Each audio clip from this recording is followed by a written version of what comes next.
Olá, amigos do YouTube, beleza, pessoal? Domingo, 8h30 da manhã, mais um vídeo para vocês. E eu quero agradecer pelo último vídeo que vocês colocaram lá suas opiniões. Eu perguntei, né, se vocês gostariam que continuasse com o vídeo sobre as ruas. Foi muito positivo. Então nós vamos alternar os vídeos agora em ruas do Japão, vlog, e ter novos projetos aí, logo a gente coloca no ar. Belezinha, pessoal? Bom, vamos bater um papo hoje, né? Vamos falar sobre um assunto que o pessoal pediu bastante aí, falar sobre terremoto. Olha, pessoal, falar sobre terremoto. Terremoto aqui no Japão, algo comum, algo que faz parte do cotidiano do povo japonês, consequentemente de todos os estrangeiros que moram aqui, ou seja, os habitantes, né? A cor desse carro, rapaz. Bom, pessoal, o Japão praticamente todos os dias tem terremoto. Digamos que todo dia ele tem. Alguns perceptíveis, outros imperceptíveis, entendeu? Mas o fato é que todo dia tem. Nós temos bastante, digamos que ferramentas para prevenção aqui no Japão. O Japão ele já tem um histórico de terremotos, eu acho que desde quando ele se conhece por Japão mesmo, né? E com a força da tecnologia, existem várias ferramentas, várias. Vou falar algumas para vocês. O Japão ele tem um trabalho de treinamento, para a prevenção de terremotos. Aliás, não para a prevenção de terremoto, porque prevenir terremoto não tem como. Tem como prevenir os estragos que o terremoto vai fazer, né? Então, vou dar um exemplo para vocês. É que fica difícil, cara. Eu teria que estar na frente da televisão com a câmera ligada direto para vocês verem como que é. Mas na televisão, nós estamos assistindo televisão. Aí deu um terremoto lá no norte do Japão, norte e nordeste. De repente a gente não sentiu aqui, mas vai acusar na televisão. A televisão começa a passar um letreiro, né? Vai ter um aviso, né? Independente do canal, vai ter um aviso. Inclusive na NHK, chamaram aqui de NHK. Eita, deu uma sampleada agora na língua aqui. Bom, na NHK, que é a televisão estatal japonesa, inclusive nela, passando esse aviso para nós, né? Falando que houve terremoto em tal lugar, magnitude tanto, e tais cidades, ela avisa. Então, aí já começa por aí. E avisa se tem perigo de tsunami ou não tem. Se a intensidade do terremoto for muito forte, for uma intensidade além do normal, o jornal, né, digamos que o plantão especial já entra na hora, avisando, falando, entendeu? Como é que as pessoas devem proceder, aonde é que foi. A JMA, que é a agência japonesa de meteorologia, também já entra dando esclarecimentos. Essa é uma prevenção. A segunda são aplicativos que nós temos no celular. Eu uso, se eu não me engano, é Urekuru, o nome? Urekuru. Eu regulo ele e poucos segundos antes de dar o terremoto ele dá um aviso. Mas é só para saber que vai dar mesmo, que não dá tempo de fazer nada, entendeu? Eu aqui no Japão, eu peguei, na minha região de Aichi, eu peguei 2 terremotos muito fortes. Um em 2004 e outro em 2004 e eu acho que o outro foi em 2011, que balançou legal aqui. Mas já peguei outros que balançaram de forma significativa. E não dá para ter uma previsão. Outro modo de prevenção que tem são os treinamentos que nós temos nas fábricas. Nem todas as fábricas têm, mas as de maior porte têm um treinamento, tem um ensinamento, né, básico, e contra o incêndio, focos de incêndio, aonde você correr, como proceder. Existe também vários programas de televisão E aqui, o dia que vocês vierem aqui, ou se vocês não vierem, eu vou contar para vocês agora, nos home centers existe uma seção que é para você. Passa devagar aqui em cima da linha do bondinho, porque senão vai tremer muito a câmera. Bom, nos home centers existe eu não sei como é que eu poderia falar para vocês, uma seção onde tem produtos que é para você montar um kit terremoto.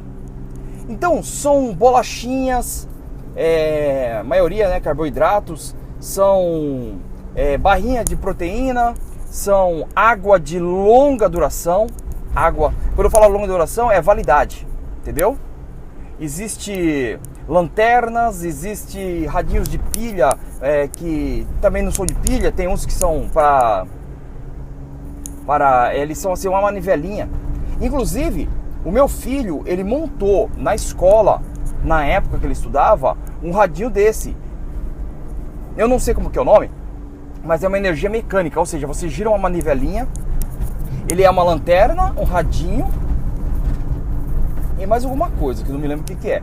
Eu sei que você gira, então dá para você pegar o radinho, tudo. Tudo isso é para prevenir o terremoto. O certo, aqui é recomendado. A prefeitura passa panfletos. O certo é o quê? Você ter um kit terremoto em casa para cada pessoa, ou seja, uma mochila com 2 litros, duas garrafas PET dessa água. Não pode ser qualquer água, viu, pessoal? Tem que ser dessa água. Por quê? Você nunca sabe quando o terremoto vai dar. Então essa água, eu não sei se ela tem alguma química. Eu acho que ela não é pura, essa água. Porque você sabe que a água ela tem um prazo de validade. Mas essa água ela tem um prazo de validade de muito maior. Eu digo para você que 200% maior. Por exemplo, eu vou dar um exemplo. Eu não sei prazo de água como é que funciona. Mas se uma água dura 1 ano, numa garrafa PET, essa vai durar 5 anos. Mais ou menos assim. Tá? Se alguém está assistindo, está aqui no Japão e sabe me responder, pode colocar nos comentários aí embaixo. E existe todo esse, digamos assim, toda essa prevenção. Porém, não tem como prever na hora que dá o terremoto. Na hora que dá o terremoto, pessoal, é muito rápido. É muito rápido. Pra você ter uma ideia, eu já peguei vários terremotos, eu estava deitado, dormindo, balançou tudo, eu nem levantei. E igual eu falei no outro vídeo, né? Um amigo meu, japonês, ele falou, cara, não sei, isso não é uma regra, tá? Vou voltar a repetir que não é uma regra. Mas ele falou assim, Nelson, toda vez que der um terremoto, você sai pra fora e dá uma olhadinha se japonês está saindo da casa. Se japonês não sair, fica tranquilo. Fica tranquilo que o terremoto não é forte. Eu sei lá.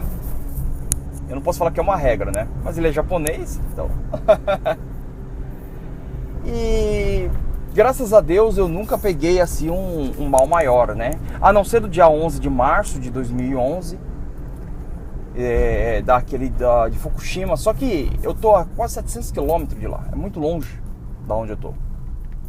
Fukushima, daqui em Fukushima tá muito longe, daqui lá em Miyagi, lá em Sendai, aonde deu, eu tô muito longe. Eu tô a 700 quilômetros de lá, se não me engano. É muito longe. Mas refletiu aqui, viu, pessoal? Refletiu aqui. Eu me lembro que eu trabalhava numa empresa de lente de óculos. Fazia lente para óculos. E existia matéria-prima que vinha lá desse lugar. Vinha de lá. De Miyagi, região de Sendai, Tohoku, né, que a gente fala. Então, rapaz, o que aconteceu? Vocês acreditam que quando que eu fui trabalhar num dia, deu terremoto,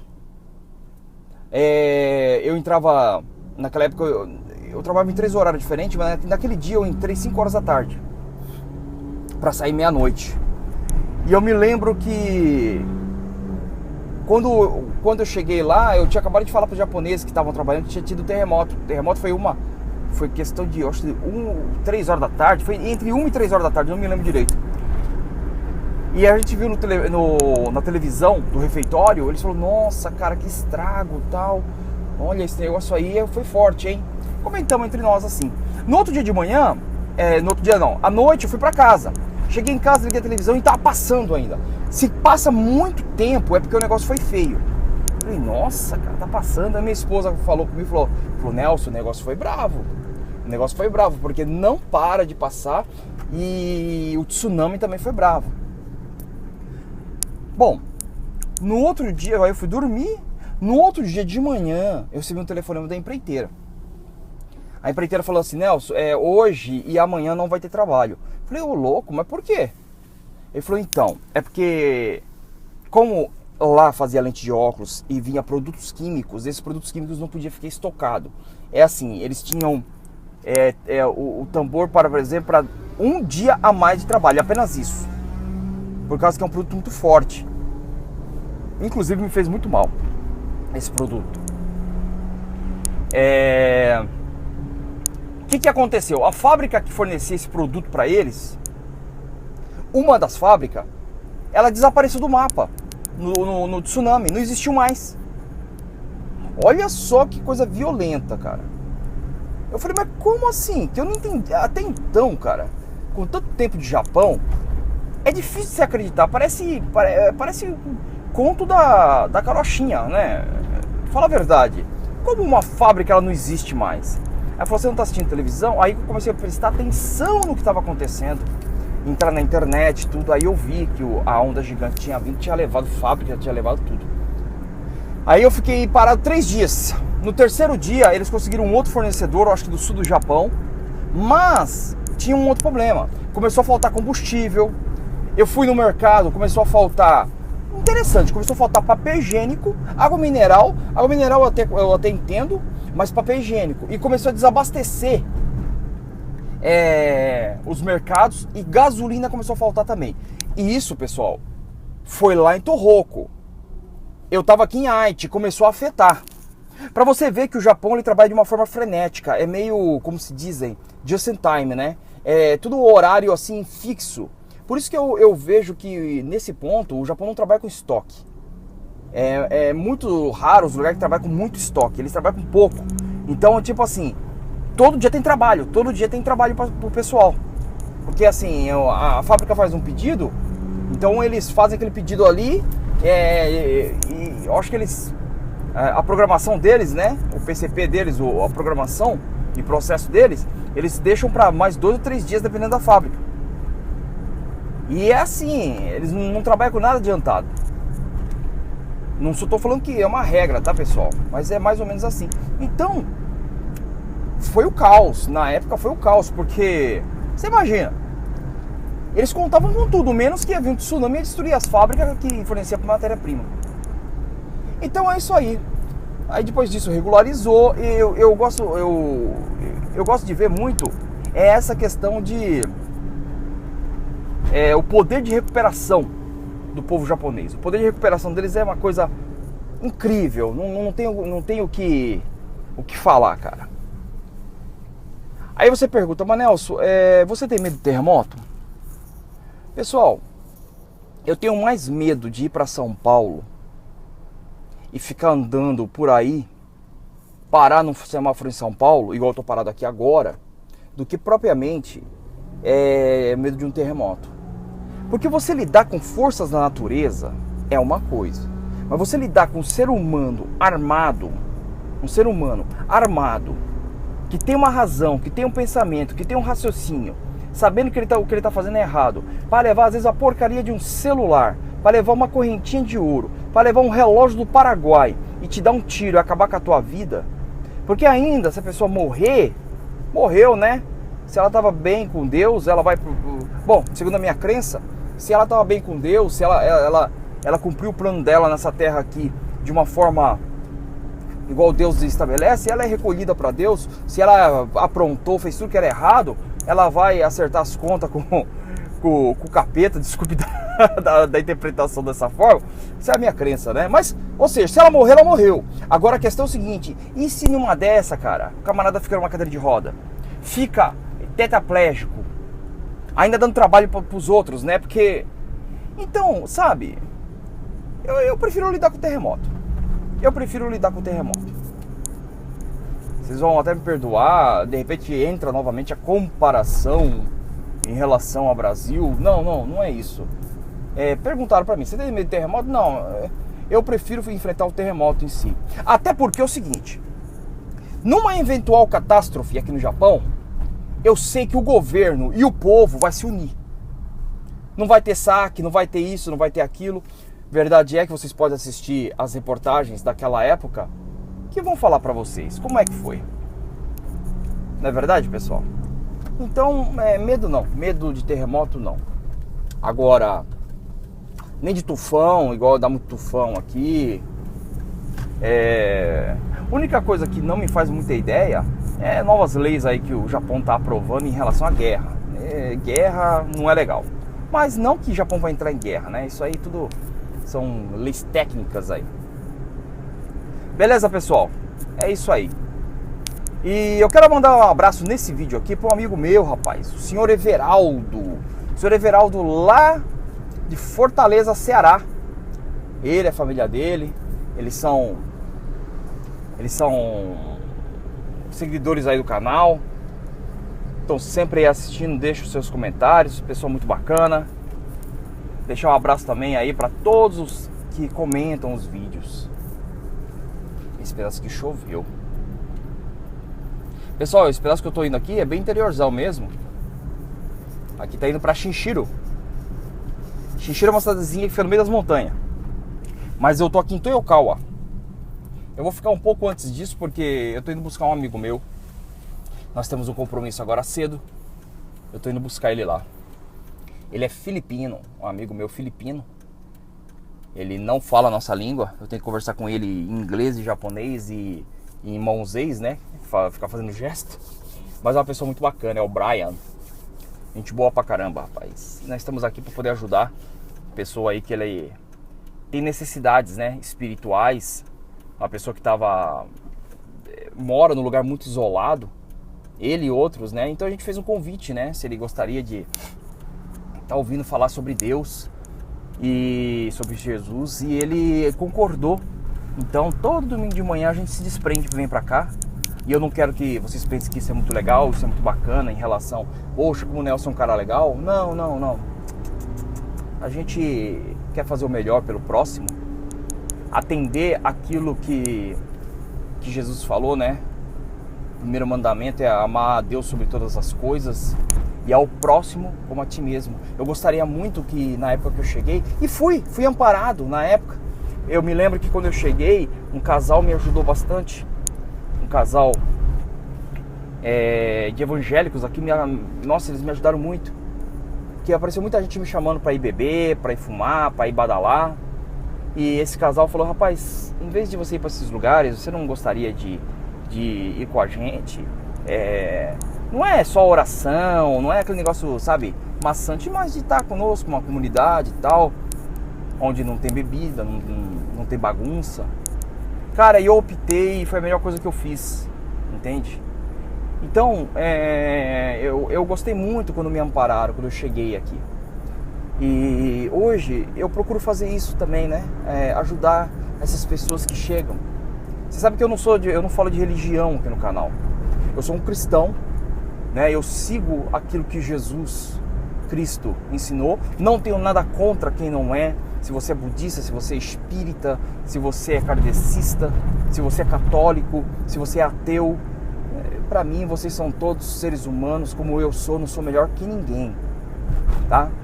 Mas é um trabalho que eu gosto de ser contado, de poder ajudar as pessoas que estão aí sofrendo, né? Porque você imagina, olha só, pelo caminho que vocês estão vendo eu fazer aqui, é óbvio que eu não vou mostrar a casa dele, né? Uma questão óbvia de ética. Mas eles moram no meio do nada, gente. Não tem nada, só tem mato. Só tem arrozal e mato, e montanha. Então o fato de a gente ir lá buscar é para que ele se sinta acolhido. A gente fez o convite para vários. Tenho certeza que muitos virão ainda. Mas esse de pronto já aceitou. Então graças a Deus vamos em frente e vai dar tudo certo. Beleza, pessoal? Olha, um abraço para vocês, fiquem com Deus, até o próximo vídeo e fui!